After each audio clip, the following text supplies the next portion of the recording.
नमस्कार, जनसत्य न्यूज देख रहे हैं आप और मैं हूं आपके साथ सचिन दुबे। खबरों का सिलसिला शुरू करते हैं। देश में कोरोना वायरस का कहर लगातार बढ़ता ही जा रहा है। भारत में कोरोना से 1,88,000 से ज्यादा लोग संक्रमित हो चुके हैं। इस बीच भारत कोरोना से सबसे ज्यादा प्रभावित संक्रमित पाया जा रहा है। यहाँ पर रविवार तक भारत में कोरोना वायरस से 1,88,883 मामले देखने को मिल रही हैं। फ्रांस को पीछे छोड़ते हुए भारत 7वें स्थान पर पहुंचा है। आपको बता दें कि फ्रांस की संख्या में भी लगातार इजाफा हो रहा है, लेकिन कहीं ना कहीं भारत जो है उसे पछाड़ता हुआ आगे निकल चुका है। अमेरिका में कोरोना वायरस से अब तक अगर बात की जाए तो 1 लाख से ज्यादा लोगों की मौत हो चुकी है। इसके बाद ब्राजील का नंबर आता है जहां 5 लाख से ज्यादा मामले हैं।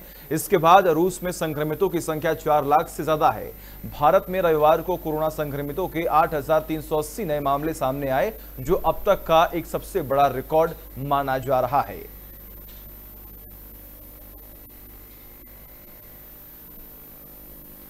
वही लॉकडाउन 5.0 का आज पहला दिन है। गृह मंत्रालय के दिशा निर्देश सोमवार 1 जून से पूरे देश में लागू हो गए हैं, जो 30 जून तक जारी होंगे। लॉकडाउन 5 को अनलॉक 1 का नाम दे दिया गया है। बहरहाल नए दिशा निर्देशों के मुताबिक केंद्र सरकार ने 1 जून से लॉकडाउन में काफी हद तक ढील दी है। गृह मंत्रालय की गाइडलाइंस के बाद कई राज्यों ने दूसरे राज्यों से आने जाने वाले लोगों के लिए सीमा खोल दी है और इंटर स्टेट परिवहन को मंजूरी दे दी है। उत्तर प्रदेश सरकार ने कहा है कि अंतर्राज्यीय यात्रा पर कोई प्रतिबंध नहीं है, लेकिन दिल्ली से सटे लोगों की आवाजाही पर फैसला गाजियाबाद और नोएडा के जिला प्रशासनों पर छोड़ दिया गया है। हालांकि राज्य ने अपनी अंतर्राज्यीय बस सेवा को फिर से शुरू नहीं किया है।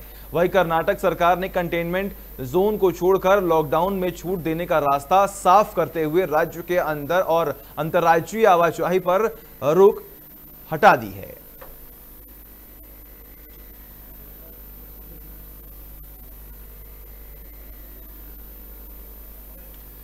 वही कोरोना के मामलों को देखते हुए महाराष्ट्र और तमिलनाडु ने इसकी मंजूरी नहीं दी है, जबकि उत्तर पूर्व के कुछ राज्यों ने 31 मई के बाद भी अंतर्राज्यीय यात्रा पर प्रतिबंध जारी रखने का फैसला ले लिया है।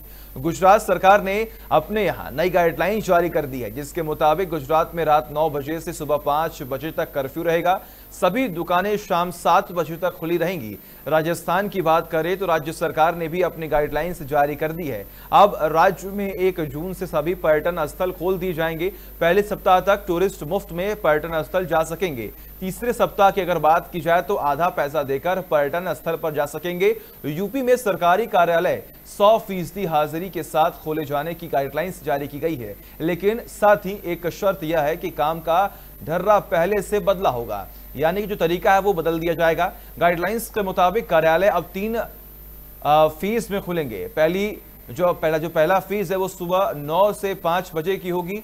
दूसरी पारी जो है वो 10 से 6 और तीसरी पारी जो है वो 11 बजे से 7 बजे तक होगी। ऐसा इसलिए किया गया है ताकि दफ्तरों में भीड़ न हो और स्टाफ सोशल डिस्टेंसिंग का पूरा पालन कर सकें।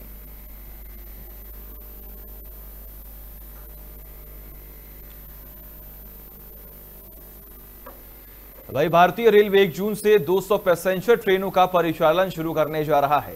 इन ट्रेनों में सफर करने के लिए 21 मई से ही टिकटों की बुकिंग शुरू हो चुकी है। रेलवे ने सभी स्पेशल ट्रेनों के लिए अग्रिम आरक्षण की जो अवधि है उसको 30 दिन से बढ़ाकर 120 दिन कर दिया है। इनमें 12 मई से चल रही है 15 जोड़ी राजधानी स्पेशल ट्रेनें और 1 जून से चलने जा रही हैं 100 जोड़ी यानी 200 नई ट्रेनें भी शामिल हैं।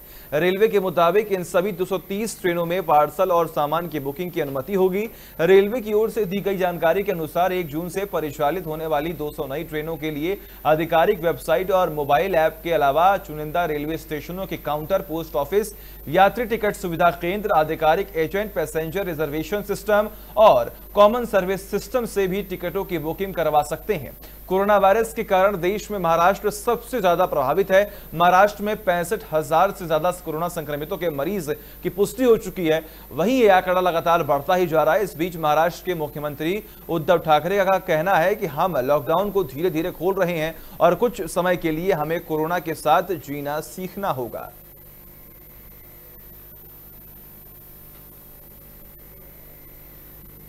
और इसी के साथ फिलहाल खबरों में बस इतना ही। देखते रहिए जनसत्य न्यूज। नमस्कार।